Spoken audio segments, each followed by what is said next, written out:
Hello everyone, and welcome to this new video. My name is Angie, and today I will be talking to you about some of the methods that you can use in Adobe Illustrator in order to draw vectors. I'm going to be covering three techniques. First of all, I'm going to talk about how you can use the shape tools in Adobe Illustrator, and then I will talk about the pen tool using the Bézier curves, and then I will talk about using live corners. I hope you enjoy this video, and as always, if you have questions, comments or anything, feel free to drop them below.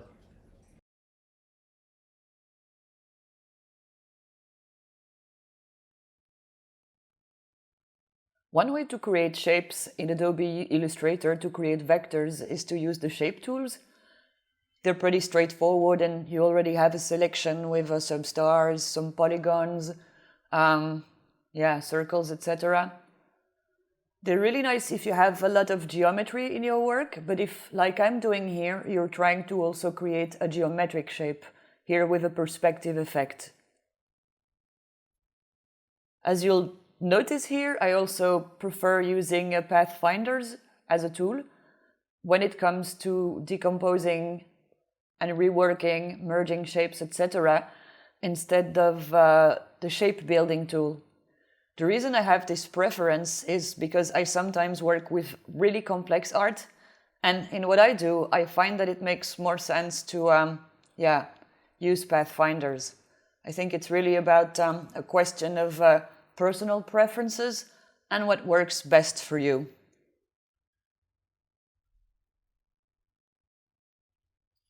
Working with shapes is really easy, as you can see, but one of the disadvantages is that you're going to find yourself with art that's really geometric. So you'll more or less be limited to geometric shapes, very sharp angles, and really smooth lines. So in a way, it's also up to the feel you want to create in your work. Now, some tips and tricks when working with geometric shapes is you can use the Shift key to make perfect shapes, like squares, perfect circles, perfect triangles, that kind of stuff. And if you want to draw a shape from its center, you should use the Alt Option key. That's actually an option that can come in really, really handy, especially when you need to be very precise.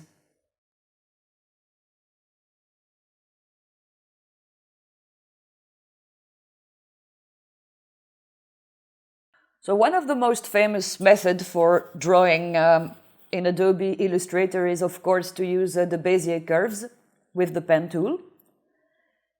This method is a little more complex. To really nail this method, you also have to put in a lot of work. It takes really a lot of exercise to be able to make beautiful, smooth curves. And I cannot recommend enough to learn to actually draw and to do lots of drawing to be able to really make beautiful, smooth curves and to get good at it. So, my best piece of advice, if your preferred method of drawing is using Bézier curves, is to always start with a paper patron, a paper guide, an illustration. The reason is that if you really try to draw these right away from scratch on your computer and you want something complex, you're really going to have a hard time and you may need several attempts before you actually get there. It may sound rhetorical, but that first-hand paper preparation is gold, and what you need to bear in mind is your hand drawing freely with a pen and paper is more than likely going to do a better job than you and the computer at making a first attempt. So what you can do is just get the general idea down on paper, and you will find that using that as your basis, you're going to have a much nicer time making superb Bézier curves.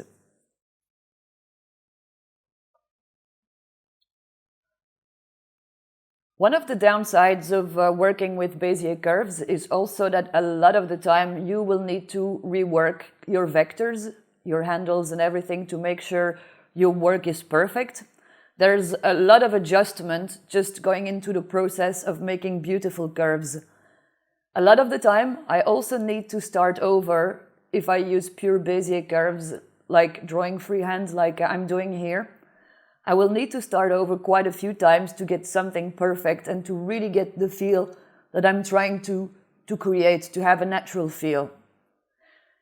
So yeah, it's not always precise and up to my expectations, but the result can be stunning if you really nail it. That being said, a really good piece of advice that I can give you in general when you're drawing is not just for Bézier curves, but for everything in Adobe Illustrator. It's a detail, but it's got its importance. It's don't be afraid to draw big. So when you draw small, you tend to zoom in a lot to make your corrections and to make everything fall together. And this isn't always a good method. And the reason behind this is the fact that Adobe Illustrator is going to align some of the smallest elements you're going to draw onto a pixel grid, like think your anchor points, etc. And for that reason, it's going to be a lot tougher zooming in to make something aligned in a perfect fashion. Whereas if you make your artwork big and scale it afterwards, working big is going to allow you to be more specific, more precise, and while you'll be working, your anchor points won't also be snapped to that pixel grid I was talking. Well, yes, they will still be, but they won't get the influence that much of that pixel grid, which means you'll be able to center things in the middle of something more perfectly. You'll be able to be a lot more precise in what you do.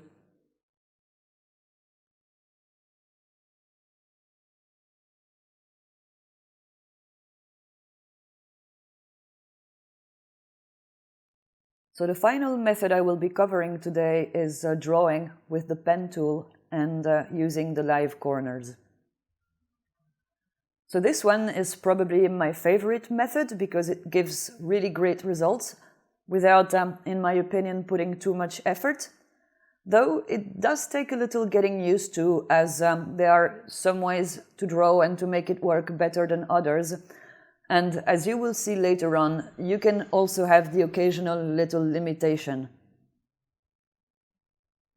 What I really like about this method is that it really gives a natural feel to a curve. If you do it well, in my opinion, you can even get better results than using actual Bézier curves, which have been quite the reference for such a long time. So the trick is to put your anchor points at the right place according to a given drawing, for instance, like I'm doing here. It's something you'll understand rather quickly. Of course, at first you will need to give it a little time so you can understand how it works and the best ways of using it. My little piece of advice for using this one, when you're done with the drawing part and you'll start rounding of the corners, is to first start with the points that are the closest together. If you do that and gradually go outwards towards the other points that are the furthest away, you're going to really get some great and very natural results. So like I just said, you can work on multiple points together, or you can work them one by one. But for things that are really close together, when you have anchor points really close, it really works best if you select several of these at the same time and work on them, all of them at the same time. Like I said earlier, there are some downsides using this method, and that's the fact that it doesn't always work, and there will be times when you will need to troubleshoot it a little to understand why, and so you can make the corrections. For instance, when you have two anchor points that are much too close together, it will not be working for these. For example, also, if, like me, you use a lot of Pathfinders, what can happen is you will get a shape where you have two anchor points, one on top of the other. And if that happens, then of course it's not going to work. But also sometimes just already having a curve on an anchor point can be a reason for it not to work. So you may need to fiddle a little around to be able to use this feature at times. What you can do to overcome some of the problems is zoom in also on your work, or at least stretch it, make it a lot bigger. That way, if it's two anchor points that are too close together, you can of course space them, but just stretching your artwork should be able to stretch the distance between the anchor points and make it workable for you. A limitation I've also discovered using this tool is that sometimes if you take a basic shape like a rectangle and you round off two corners, if you're going to then rescale that shape, if you're going to make it bigger, then you're going to have a problem. It's like the marquee shape with the rounded corner is in Adobe Illustrator. If you already have a given size, it's really hard to go smaller than that when it really comes to these rounded corners. So one trick that you can do to bypass this little limitation is simply take your shape and apply the Unify Pathfinder, and just doing that is going to then make sure that whatever happens next, you can scale this little vector up, down, or whatever without having the issue that the effect you just apply will half scale with it. That's going to be solving your issue.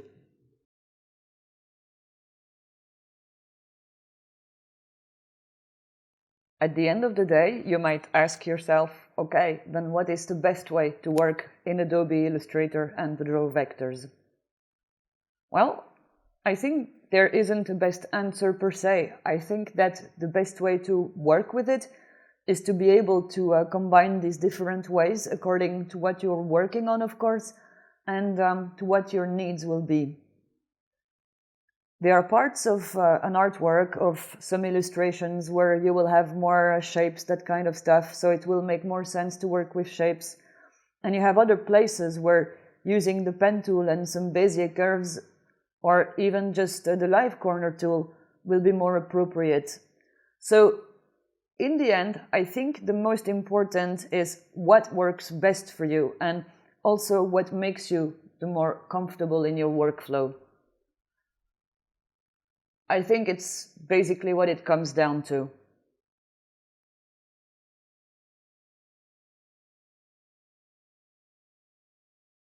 I hope today's video was of some interest to you. I hope I've been able to clarify some things, inspire you eventually. Please feel free to like, share, and follow this video, this channel, to support me. And of course, if you have comments and questions, feel free to drop them below and I'll be very happy to answer them. Until next time, take good care. Bye.